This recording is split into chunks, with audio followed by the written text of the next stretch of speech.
They say that Hollywood is a town built on dreams, and one of its greatest dreamers was Walt Disney. His life was filled with both exhilarating success and heartbreaking setbacks. But he never gave up. He just kept moving toward that great big beautiful tomorrow.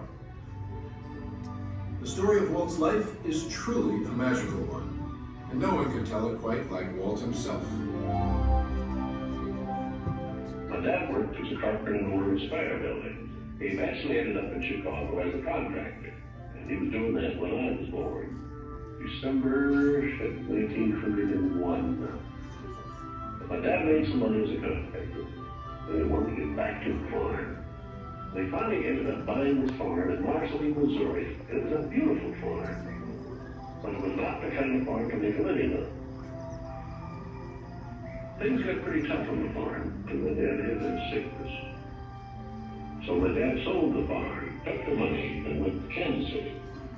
And my dad bought this Kansas City Star route. And they gave me a route.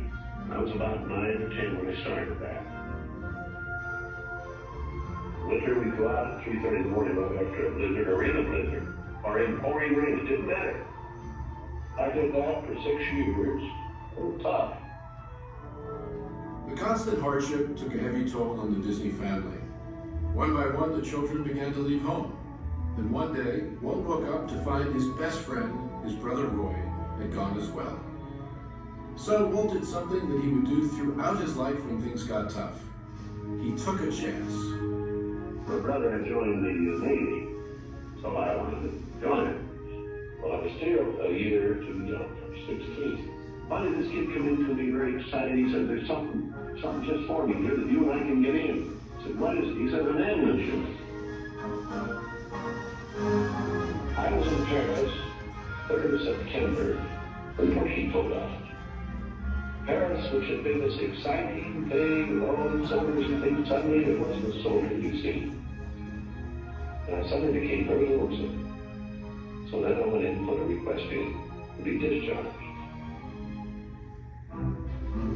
Well, I hit Chicago. That's where my parents were living. And I said, Dad, I want to be an artist. And my dad, he just couldn't buy it. So I pulled faith and moved to Kansas City. Roy was in Kansas City working in a bank. One of the fellows working with Roy said, say, I have a couple of friends that have an art shop. So I went up with these samples, and there were all these corny things I'd done in France.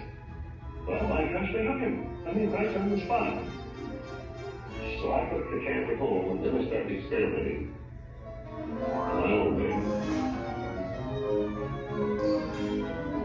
So then I went into this Kansas City Film Company. Well, that was where I got started in the animation business. So I was thinking if I had something with a novel to it, I might crack some market. So I still couldn't get anywhere with it. I failed. I learned a lot out of that. And I think it's important to have a good failure when you're young. So I packed all my worldly goods in a cardboard suitcase. I went to Hollywood. Arriving there with just $40 in my pocket from my Kansas City ventures. Now my brother Roy was already in Los Angeles. Both of us were unemployed.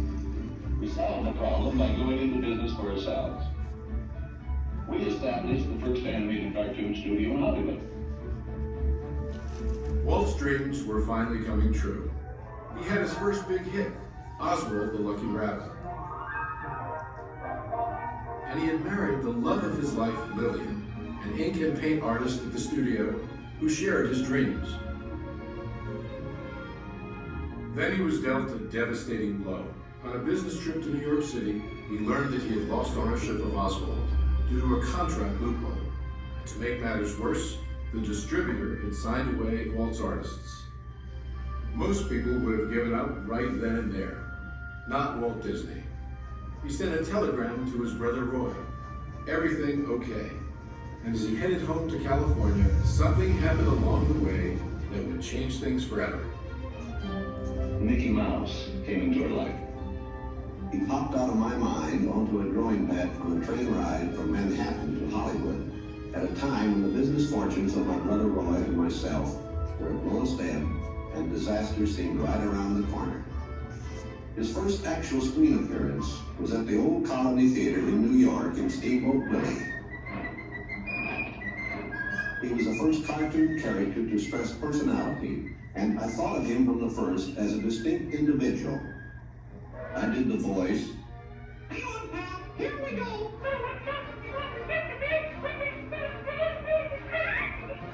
Mickey was simply a little personality assigned to the purposes of laughter.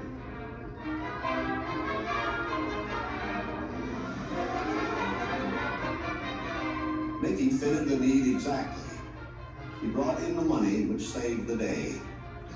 He enabled us to explore our medium, and he paved the way for our more elaborate screen ventures. By nature, I'm an experimenter, so I had another idea which was plaguing my brain. It was a silly symphonies. It was a series without a central character. Every one of us are a new type of subject who gives something to reach out and accomplish something different.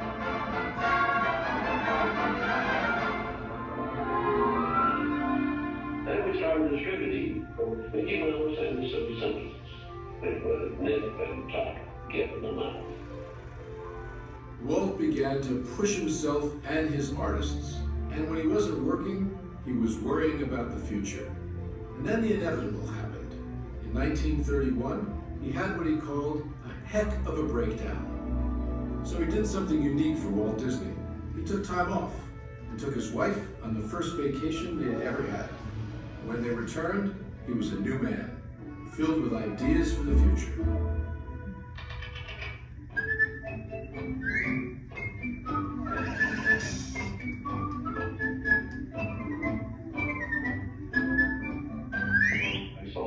On the wall there. It's a short subject. It's just a filler on any program. Now, if I could crack the feature field, then I could do things. I had done a little story research of different fairy tales I might do, and Snow White was one of them. I thought it was a perfect story. I had the heavy. It's a magic wishing apple. Now, make a wish. I had the prince, and the girl, the romance. I had the sympathetic warmth and things. We started Snow White sometime late 35, and we were around 2 years in the making. We had the family fortune, we had everything wrapped up in Snow White. In fact, the banker, I think, was losing more sleep than I was. We had a big premiere at the Carthy Circle Theater, big, grand Hollywood premiere. All of Hollywood brass turned out for a cartoon.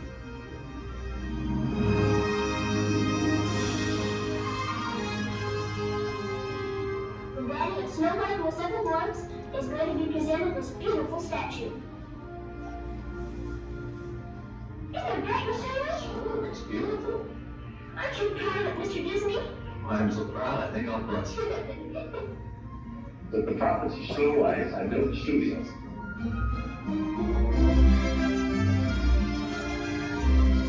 2 years later, I was almost broke. But I had all these pictures and words. But okay.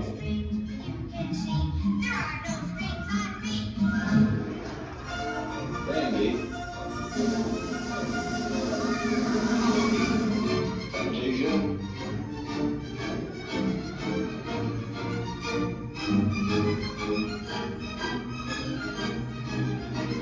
That was when war came. The whole world was collapsing then.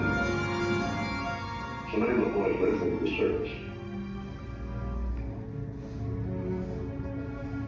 So I just practically stopped my feature production. That's all I could do. But after the war, we've got a problem picking up the pieces. I knew that diversifying in the business would be the salvation of it. So I tried various things on the cartoon.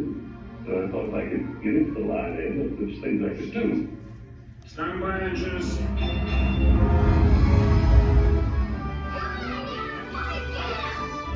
Not bad, eh, Charlie?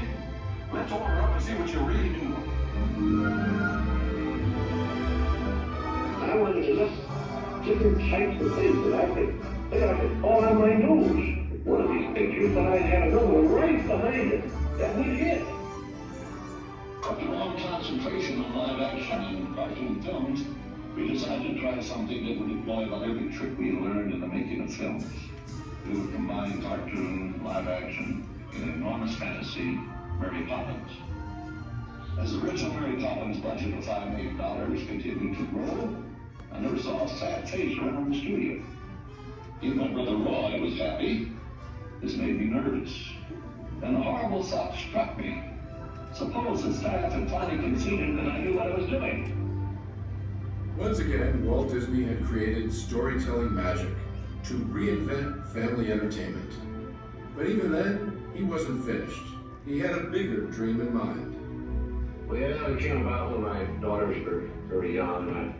Saturday was always Daddy's Day with the two daughters. So we'd start out and try to go someplace with, different things. And I'd take them to the merry-go-round, and I took them different places. And as I'd sit there while they rode the merry-go-round, did all these things, I felt that there should be something built, some kind of an amusement enterprise built where the parents and the children could have fun together. So that's how Disneyland started. Takes a lot of money to make these dreams come true. We had everything mortgaged, including my family. Started with many ideas, threw them away, and started all over again. Eventually it evolved into what you see today as Disneyland.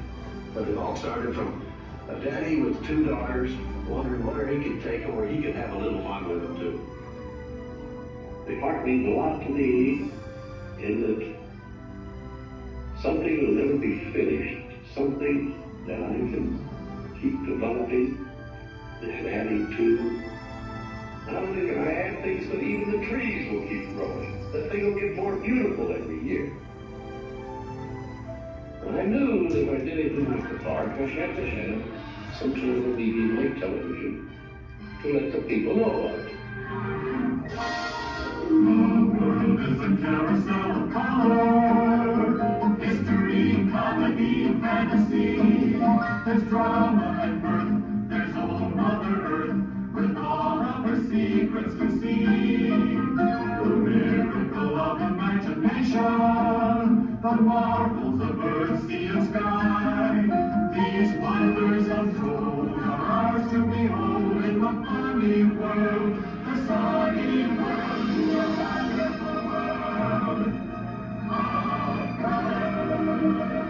And now your host, Walt Disney. Today I want to share with you some of our ideas for Disney World. Here in Florida we have something special we never enjoyed at Disneyland. A blessing of size.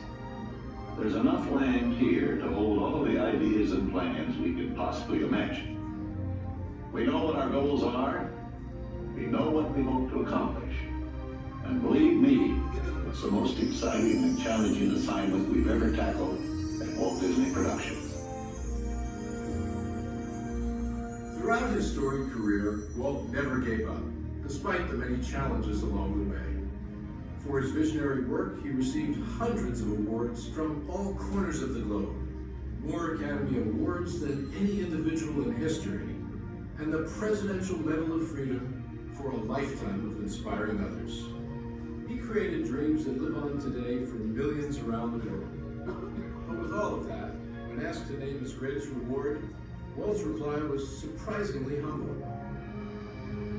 Well, my greatest reward, I think, is that I've been able to build this wonderful organization, and also to have the public appreciate and accept what I've done all these years. That is a great reward. But all individuals are different. I had a brother who I really envied because he was a mailman. But he was the one that had all the fun. He had himself a trailer, and he used to go out and go fishing, and he didn't worry about payrolls, heard stories, he said, picture grosses or anything, and he was the happy one. I always said, he's the smart Disney.